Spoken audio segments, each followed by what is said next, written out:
video game industry is both massive and lucrative. As of 2017, the video game market is worth more than $100 billion worldwide. Now, part of the reason for this appeal is because video games are designed to appeal to a very broad audience. Now, even though most games are targeted at minors, 71% of parents play video games with their children, according to the Government of Canada, and 80% of parents consider video games to be mainstream entertainment. So yes, video games are heavily consumed in today's market, but the question is, what are we getting in return? Sure, most games tend to encourage physical inactivity. This much is obvious. But what are they doing to our minds?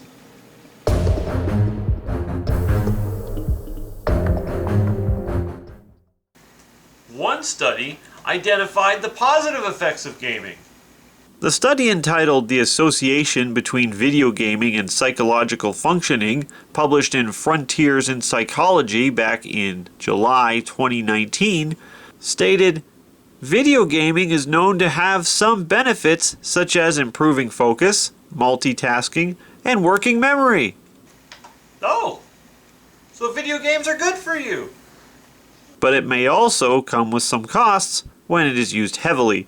Spending the predominant part of the day gaming, excessive video gamers are at risk of showing lower educational and career attainment, problems with peers, and lower social skills.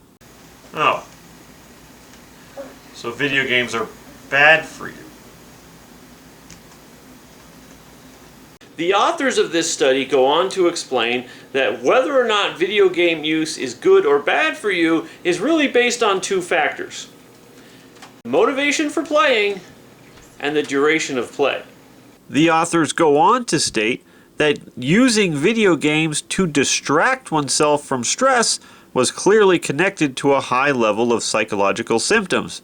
These gamers further reported low self-esteem and low life satisfaction, loneliness, a preference for solitude, shyness, a lack of self-efficacy and social support, and poor achievement in school.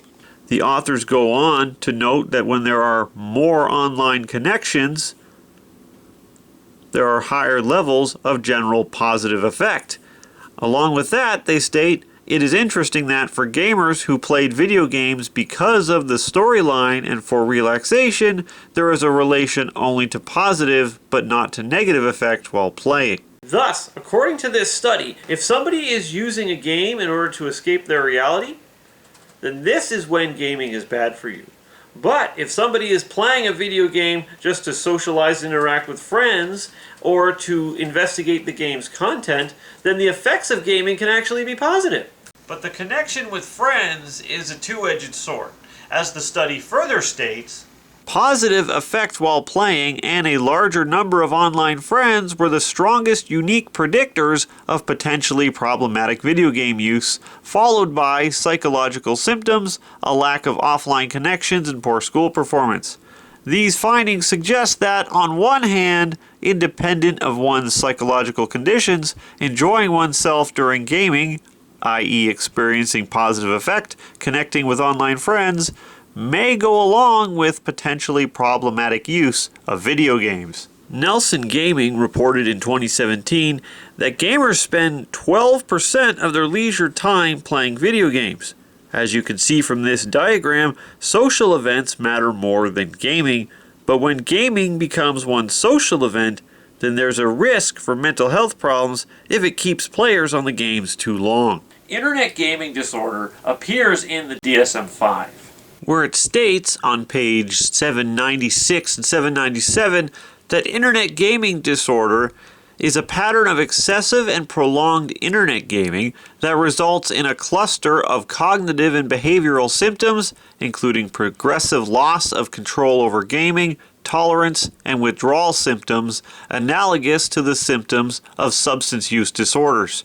As with substance-related disorders, individuals with internet gaming disorder continue to sit at a computer and engage in gaming activities despite neglect of other activities. They typically devote 8 to 10 hours or more per day to this activity and at least 30 hours per week.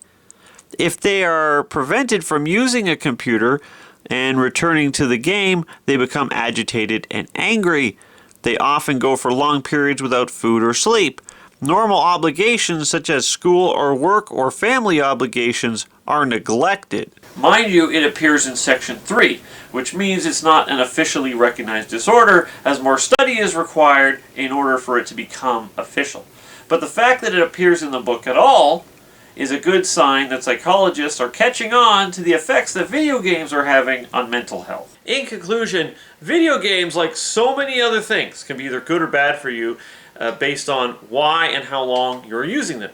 So, if you're playing video games for fewer than 8 hours a day, and you're not neglecting your personal or social obligations, and you're just playing the games to interact with friends or to enjoy the content of the game itself, then you should be okay. But once someone starts spending more than 30 hours a week playing the game and uses the game to escape their reality, that is when video games become an avenue for psychological harm. To summarize, if gaming is your life, video games are bad for you.